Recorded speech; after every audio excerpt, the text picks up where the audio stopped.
कमाल अख्तर साहब जुड़े हैं, सपा सरकार में पूर्व मंत्री रहे हैं, समाजवादी पार्टी के वरिष्ठ नेता हैं।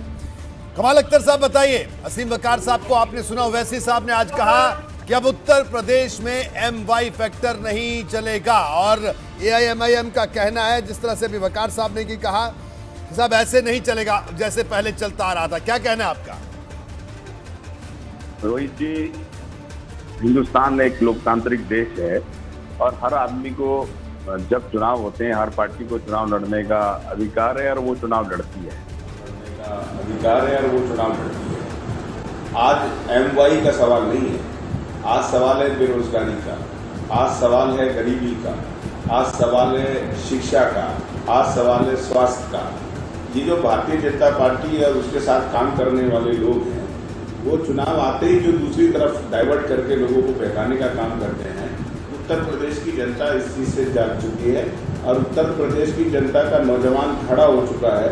वो चाहता है कि उन्हें रोजगार मिले और रोजगार देने वाली अगर कोई सरकार थी तो अखिलेश यादव जी की समाजवादी कमाल अख्तर साहब, मैं आपको रोकूंगा। कमाल भाई, आपने कहा कि बीजेपी का साथ देने वाले लोग, इस शब्द का आपने इस्तेमाल किया। मुझे खुलकर बताइए, ये शब्द आपने किसके लिए कहा? क्या ये शब्द आपने AIMIM के लिए कहा? आजकल इलेक्ट्रॉनिक मीडिया, सोशल मीडिया और बहुत सारी चीजों का जमाना है कि आखिर जब उत्तर प्रदेश के अंदर गरीब जनता के ऊपर भारतीय जनता पार्टी की सरकार जुल्म और ज्यादती और अन्याय करती है, वो अकेले मुसलमान हो या हिंदू हो या सिख हो, ईसाई हो, गरीब हो, किसान हो, मजदूर हो, मजलूम हो, वो तब क्यों लड़ाई करने नहीं आते, तब उनके लिए संघर्ष करने क्यों नहीं आते? लेकिन जब चुनाव आता है तो लोग दूसरी तरफ डाइवर्ट करने के लिए, दूसरी तरह से लोगों को फायदा पहुंचाने के लिए वो इस तरह की बातें करते हैं। मैं किसी का नाम नहीं ले रहा हूं, लेकिन उत्तर प्रदेश की जनता समझ चुकी है।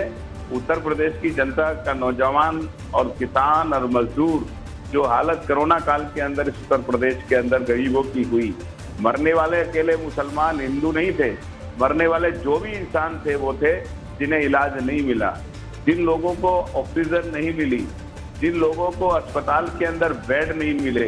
आप उन परिवारों के दुख से जाके पूछिए, उन्हें MY, YZ, AZ, 2Z से मतलब नहीं है। उन्हें मतलब ये है कि उन्हें स्वास्थ्य सुविधाएं कैसे मिलेगी, उन्हें ऑक्सीजन कैसे मिलेगी, वैक्सीनेशन कैसे होगा, ठीक है, कैसे गरीबों के लिए बड़ा होगा। कमाल अख्तर साहब, मैं आपको रोकूंगा। मैं असीम वकार साहब जवाब दीजिए। देखिए, सीधे तो नहीं, लेकिन साफ तौर पर उन्होंने जरूर कहा, कमाल अख्तर साहब ने कहा कि फायदा पहुंचाने वाले लोग, यानी आप संघर्ष में नहीं रहते, जब चुनाव आ गया तो आप लोग उत्तर प्रदेश आ गए और आपके लड़ने से किसे फायदा होगा? भारतीय जनता पार्टी को। यही कहना था इनका सीधे जवाब दीजिए। कमाल अख्तर भाई मेरे भाई हैं, ये सब दरअसल ये सबके भाई हैं, हमारे भी भाई हैं, सबके भाई हैं, लेकिन इन्होंने बड़ी साफ बात कह दी। असीम भाई सुनिए, अरे सुनिए सर, इनकी एक अदा बहुत पसंद है कि जब इनके पास कोई बात का जवाब नहीं होता तो ये मुस्कुराते बहुत अच्छा है। इन्हीं ने कहा कि हमको बीजेपी का एजेंट। 2019 के चुनाव में समाजवादी पार्टी पूरी ताकत से ये प्रचार कर रही थी कि केंद्र में मोदी जी की सरकार को हटाना है। खूब बैनर पोस्टर लग रहे थे और मुसलमान और यादव सभी कार्यकर्ता जो थे वो ताकत के साथ लगे थे, खासकर मुसलमान। कमाल भाई भी पूरे मंचों पे खड़े होकर कह रहे थे कि बीजेपी को हटाना है और लोकसभा चुनाव भी लड़ रहे थे। लेकिन अफसोस की बात है कि पूरी पार्टी बीजेपी को हरा रही थी और संरक्षक महोदय दुआ कर रहे थे, प्रार्थना कर रहे थे, लोकसभा में कह रहे थे कि मेरी दुआ है कि मोदी जी फिर से प्रधानमंत्री बने। आप अंदाजा लगा लीजिए कि भोलेपन का, सीधेपन का, कि पूरी पार्टी का मुसलमान जमीन पर लड़ रहा है बीजेपी को हटाने के लिए। और समाजवादी पार्टी के राष्ट्रीय संरक्षक, पूर्व राष्ट्रीय अध्यक्ष जी एहतराम के काबिल हैं, वो काबिल एहतराम है और वो कह रहे हैं कि मैं प्रार्थना कर रहा हूं, मेरी दुआ है कि मोदी जी प्रधानमंत्री बने। तो ये बता दीजिए कि ये कैसे आप पेश करेंगे? कमाल अख्तर साहब, असीम भाई, क्या आप हारने के लिए चुनाव लड़ रहे थे या बीजेपी को हराने के लिए लड़ रहे थे? मैं असीम भाई असदुद्दीन ओवैसी साहब के साथ पार्लियामेंट में रहा हूं और वो लोकसभा में थे, मैं राज्यसभा में था। आप असदुद्दीन ओवैसी साहब के भाषण सुनिए जब किसी भी सदन का फेयरवेल होता है, किसी भी सरकार का फेयरवेल होता है, हमारी संसदीय परंपराएं ये नहीं कहती हम जाती हुई सरकार को गालियां दें या विदा हुए किसी भी सांसद, एमपी, एमएलए को हम गालियां दें, उसे शुभकामनाएं दी जाती है। हर मुख्यमंत्री कहता है कि हमारी दुआ है कि आप लौट के आएं। हर जो भी आप किसी भी सदन के अगर मेंबर रहे हो, तो आप किसी भी सदन के मेंबर किसी भी पार्टी के हो, जो चेयर पर बैठा हुआ हो, प्रधानमंत्री हो, अगर मुलायम सिंह जी ने ये कहा तो वो एक संसदीय परंपरा निभाने वाले नेता हैं और उन्होंने हमेशा संसदीय परंपराओं को निभाया है। वो विपक्ष के नेता रहते हुए हो या मुख्यमंत्री रहते हुए हो, अगर आप जैसे लोग जो खुद समाजवादी पार्टी के अंदर बड़े अहम किरदार के अंदर रहे हो, तो कम से कम आपको तो ये बात नहीं बोलनी चाहिए, क्योंकि हम लोग संसदीय परंपराएं निभाने वाले हैं। ठीक है कमाल अख्तर साहब, माफी के साथ मुझे आपको रोकना होगा, असीम भाई आपको भी रोकना होगा क्योंकि वक्त अभी ब्रेक का हो रहा है, लेकिन इतना जरूर है। अब देखिए, आपने कहा कि जो जाता है, जो आने वाला है, उसका वेलकम करते हैं, संसदीय परंपराएं, लेकिन उत्तर प्रदेश में चुनाव आने वाले हैं। अब आप देख लीजिए किसका वेलकम करना है, किसको रोकना है, कैसे रोकना है, लेकिन इतना जरूर है, एक एक शब्द आप लोगों का उत्तर प्रदेश की जनता के लिए बड़े मायने रखता है। कमाल अख्तर साहब आपका बहुत बहुत शुक्रिया, असीम वकार साहब आपका भी बहुत बहुत शुक्रिया। कमाल अख्तर साहब जुड़े हैं, सपा सरकार में पूर्व मंत्री रहे हैं, समाजवादी पार्टी के वरिष्ठ नेता हैं। कमाल अख्तर साहब बताइए, असीम वकार साहब को आपने सुना, ओवैसी साहब ने आज कहा कि अब उत्तर प्रदेश में MY फैक्टर नहीं चलेगा, और AIMIM का कहना है, जिस तरह से अभी वकार साहब ने की कहा कि साहब ऐसे नहीं चलेगा जैसे पहले चलता आ रहा था। क्या कहना है आपका?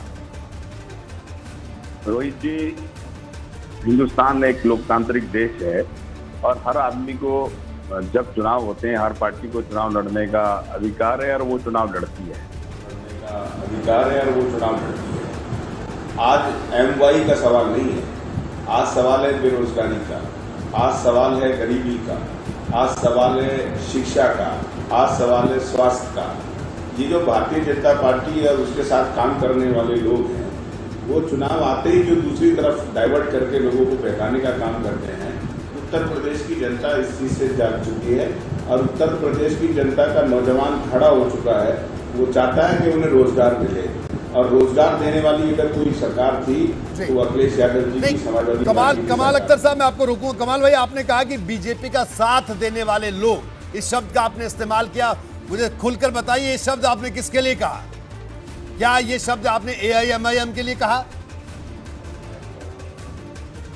आजकल इलेक्ट्रॉनिक मीडिया, सोशल मीडिया और बहुत सारी चीजों का जमाना है कि आखिर जब उत्तर प्रदेश के अंदर गरीब जनता के ऊपर भारतीय जनता पार्टी की सरकार जुल्म और ज्यादती और अन्याय करती है, वो अकेले मुसलमान हो या हिंदू हो या सिख हो, ईसाई हो, गरीब हो, किसान हो, मजदूर हो, मजलूम हो, वो तब क्यों लड़ाई करने नहीं आते, तब उनके लिए संघर्ष करने क्यों नहीं आते?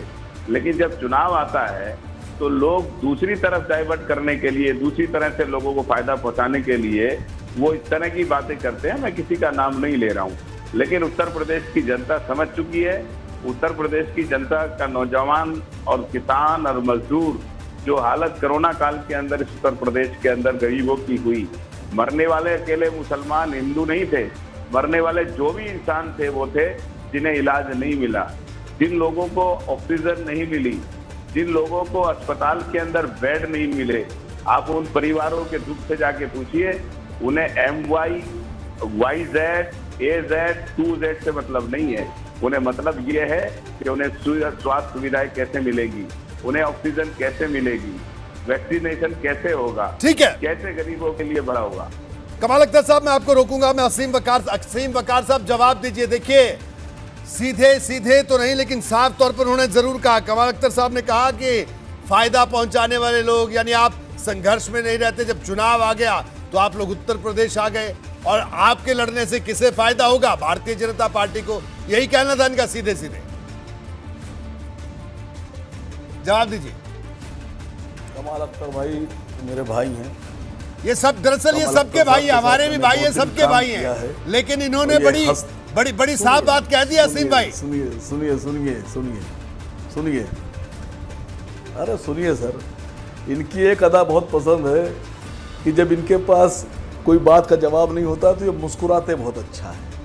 इन्हीं ने कहा कि हमको बीजेपी का एजेंट। 2019 के चुनाव में समाजवादी पार्टी पूरी ताकत से ये प्रचार कर रही थी कि केंद्र में मोदी जी की सरकार को हटाना है। खूब बैनर पोस्टर लग रहे थे और मुसलमान और यादव सभी कार्यकर्ता जो थे वो ताकत के साथ लगे थे, खासकर मुसलमान। कमाल भाई भी पूरे मंचों पे खड़े होकर कह रहे थे कि बीजेपी को हटाना है और लोकसभा चुनाव भी लड़ रहे थे। लेकिन अफसोस की बात है कि पूरी पार्टी बीजेपी को हरा रही थी और संरक्षक महोदय दुआ कर रहे थे, प्रार्थना कर रहे थे, लोकसभा में कह रहे थे कि मेरी दुआ है कि मोदी जी फिर से प्रधानमंत्री बने। आप अंदाजा लगा लीजिए कि भोलेपन का, जी, सीधेपन का, कि पूरी पार्टी का मुसलमान जमीन पर लड़ रहा है बीजेपी को हटाने के लिए। और समाजवादी पार्टी के राष्ट्रीय संरक्षक, पूर्व राष्ट्रीय अध्यक्ष जी एहतराम के काबिल है, वो काबिल एहतराम है और वो कह रहे हैं कि मैं प्रार्थना कर रहा हूं, मेरी दुआ है कि मोदी जी प्रधानमंत्री बने। तो ये बता दीजिए कि ये कैसे आप पेश करेंगे? कमाल अख्तर साहब, असीम भाई, क्या आप हारने के लिए चुनाव लड़ रहे थे या बीजेपी को हराने के लिए लड़ रहे थे? मैं असीम भाई असदुद्दीन ओवैसी साहब के साथ पार्लियामेंट में रहा हूं और वो लोकसभा में थे, मैं राज्यसभा में था। आप असदुद्दीन ओवैसी साहब के भाषण सुनिए। जब किसी भी सदन का फेयरवेल होता है, किसी भी सरकार का फेयरवेल होता है, हमारी संसदीय परंपराएं ये नहीं कहती हम जाती हुई सरकार को गालियां दें या विदा हुए किसी भी सांसद, एमपी, एमएलए को हम गालियां दें, उसे शुभकामनाएं दी जाती है। हर मुख्यमंत्री कहता है कि हमारी दुआ है कि आप लौट के आए। हर जो भी आप किसी भी सदन के अगर मेंबर रहे हो तो आप किसी भी सदन के मेंबर किसी भी पार्टी के हो, जो चेयर पर बैठा हुआ हो, प्रधानमंत्री हो, अगर मुलायम सिंह जी ने ये कहा तो वो एक संसदीय परंपरा निभाने वाले नेता हैं और उन्होंने हमेशा संसदीय परंपराओं को निभाया है। वो विपक्ष के नेता रहते हुए हो या मुख्यमंत्री रहते हुए हो, अगर आप जैसे लोग जो खुद समाजवादी पार्टी के अंदर बड़े अहम किरदार के अंदर रहे हो तो कम से कम आपको तो ये बात नहीं बोलनी चाहिए, क्योंकि हम लोग संसदीय परंपराएं निभाने वाले हैं। ठीक है कमाल अख्तर साहब, माफी के साथ मुझे आपको रोकना होगा। असीम भाई आपको भी रोकना होगा क्योंकि वक्त अभी ब्रेक का हो रहा है। लेकिन इतना जरूर है, अब देखिए आपने कहा कि जो जाता है, जो आने वाला है उसका वेलकम करते हैं, संसदीय परंपराएं। लेकिन उत्तर प्रदेश में चुनाव आने वाले हैं, अब आप देख लीजिए किसका वेलकम करना है, किसको रोकना है, कैसे रोकना है। लेकिन इतना जरूर है, एक एक शब्द आप लोगों का उत्तर प्रदेश की जनता के लिए बड़े मायने रखता है। कमल अख्तर साहब आपका बहुत बहुत शुक्रिया। असीम वकार साहब आपका भी बहुत बहुत शुक्रिया।